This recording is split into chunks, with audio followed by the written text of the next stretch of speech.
Time is of the essence. We must assist our allies. Alright folks, before we start, I need to ask you one simple question. How come the East doesn't have any sorts of issues such as video game leaks? Or in this case, their story leaks, plot leaks, or even gameplay leaks? Unlike in the West, now there is a lot of leaks. So why is that? And yet, despite no leaks, you wanna know what happened? The Eastern developer received success. W after W. So why is that? We're going to react to a video from Smash JT. Hopefully not all of it, I'll skip some of it, at least to get to the main point. In a scathing expose, a video has been shared with me privately, and I have been given the okay to share this information publicly about a developer being very frustrated with how a tool generates female models by default. Models that, rather than appearing naturally feminine, instead start off looking like dudes. This developer, who asked me to remain anonymous, has also provided a video with proof of their findings and explained in full detail about Unreal's MetaHuman tool and how it is undeniably cutting edge when it comes to fidelity, with every pore, blemish, and skin reflection being rendered in stunning detail. But, and this is a very big but, as opposed to the models on the women that are anything but that, this comes at the cost of the base models being fundamentally unattractive and unappealing based off of what is given to these artists to begin with. I thought this was worth showing. This is the MetaHuman tool that Unreal Engine provides for creating realistic characters, and here's a woman I created recently, and I'm quite happy with her, but it's you know, like, there's a lot of detail, and I think the shape is really nice, looks very appealing and feminine. But you have to try, you know, very hard to get her to look like this. I had to do what's called the mesh to MetaHuman workflow, which is to import a custom mesh. You actually can't really create someone who looks like this from scratch using the characters they give you. They're actually a lot of them are actually quite ugly, I find. And so I have to use an alternate workflow to get in a different looking mesh to start with, and then I can sculpt it to the way I want it. The starting point for these female characters is unnaturally androgynous, and it takes a tremendous amount of effort on the wireframing of the face to contort it to look more like a woman. That right there is the problem with everything. How come the East doesn't have this kind of problem? Why is that? Take a look with Ties of Annihilation. If you look at the gameplay footage, you can assume that Eclipse Glow Gaming has experience on this. They've seen what a woman looks like, they apply it accordingly. Stellar Blade. Eve is based on a real woman, and they done it well. There are many things. How come the West couldn't do it? Oh wait, just like Jay the Concept would say, it's going to be trans-friendly. These female characters is unnaturally androgynous, and it takes a tremendous amount of effort on the wireframing of the face to contort it to look more like a woman.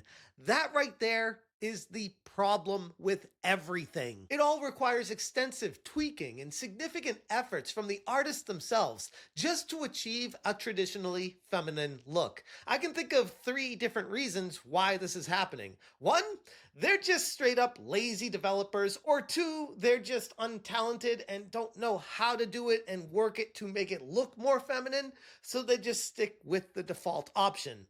Or 3, the artists themselves is straight up androgynous themselves, and they want to see themselves in the game that they're making.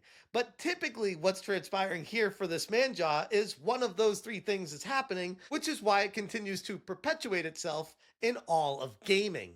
And so I have to use an alternate workflow to get in a different looking mesh to start with, and then I can sculpt it to the way I want it.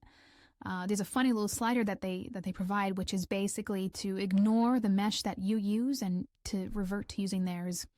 And it just shows you the total woman bias that's in tools like this, and that explains a lot. Like why is it that women look so ugly? And so, like, right now it's set to 1, which is using my mesh, and if I set it to 0 and using theirs, this is what they want to do. And as you see in the video, one of the most striking features of this is the jawline and the facial structure of MetaHuman's female models. The prominence of the jawline, high foreheads, and heavy set features read far more masculine when you're watching it. These features just aren't minor quirks. They require a considerable amount of work from the game artist to reshape it into something that would finally actually resemble what we would consider a woman.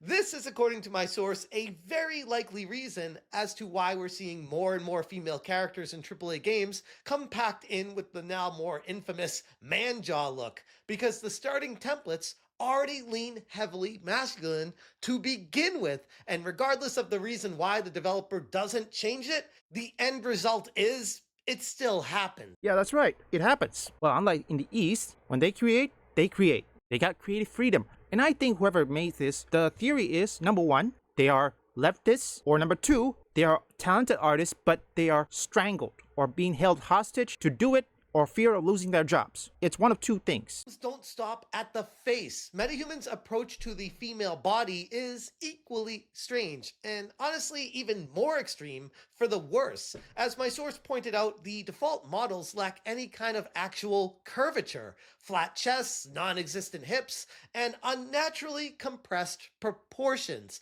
Now, when you look at a game like Dragon Age the Veilguard and the character creator, you weren't even able to raise out the chest and make it look more like a woman. It was very limited with the options that they presented you in the creator character. And you look over at Epic Games' Unreal Engine and see what they provide the developers with, and it makes more sense. Everything comes together and you're like, okay, now I get it. Now I see where the problem is starting. If this is just simply a technical oversight or somehow some part of a much larger ideological push for inclusivity, we already know what Epic Games is going to talk about and how they respond to that. They'd say, oh, it's something along the lines of, we're trying to be more inclusive. This is how real people look in real life. That's why we made the models look generic and androgynous, because sure, when you go to Walmart, that's probably what you'll see there. Actually, what they're trying to do is be trans-friendly. But I don't know if Epic knows about President Trump's presidential inauguration, or even better,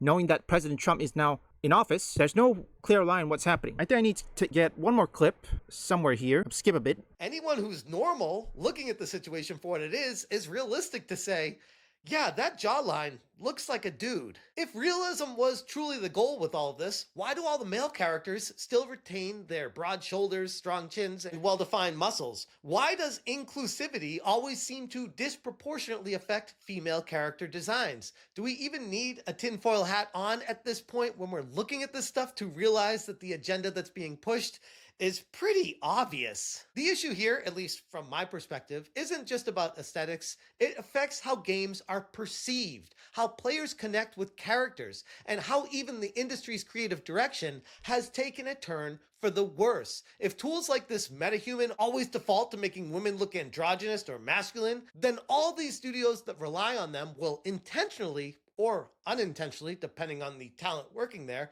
push this slop of aesthetics directly onto the players. And we are seeing the end result in it with almost every single game we see come out right now, especially from the West. It's no wonder that we're seeing more games with unappealing female protagonists that fail to resonate with audiences. When character artists have to fight upstream against the grain, against the very tools that they're using to make a woman look like a woman, it's no surprise to anyone that we keep getting female characters who look like they were designed by a committee rather than artists with an eye for appeal. It all makes perfect sense now. Okay, that'll be enough. Again, I will leave Smash JC's full video link in the description. Now leaks are coming out constantly, including in Ubisoft's case, and what they do is false copyright strike. The company is probably going to go down. I mean, who's gonna tell them their ship is sinking? Man, Ubisoft, nice job. You actually turned the whole world against you. Congratulations. See, that's what happens when everything leaks, and that turned out to be true. You wanna know what they do? They damage control. The people or the developer in the West, they false copyright strike. Let me give you for example, The Last of Us Part 2, Geeks and Gamers, Arcade Outpost, and many others got false copyright strike. They didn't even show any copyrighted footage, they just talk about it. But that is enough for them to get a strike. And when they do it, well, let's just say what happened after that. Geeks and Gamers fought back. It shows you that someone is probably don't want to see it, or perhaps they despise what they're doing. They want it to have creative freedom, because you should know these artists in the West are being held hostage. I know some artists in the video game industry are all talented, but one problem is that, number one, like I said, it's either they are not talented or they have leftist ideology, or secondly, this is possible in this case, well, let's just say accurate, but still a theory. These artists are being forced to create androgynous character like this because they don't want the company to suffer, or perhaps in this case, offend the trans community. They knew if they didn't do it, these artists will be laid off, thrown into the garbage, just like that. But this time, no. Video game artists, I want you to know, I know you are afraid to leak anything to either journalists. Don't go to the journalists, not even Jason Schreier, okay? Go to YouTubers, and they'll help you remain anonymous. If any of you leakers are, or any video game artists who are watching this, YouTubers are the new media. These journalists are not. If you don't do that, the Eastern developer is going to eat your lunch. Since 2024,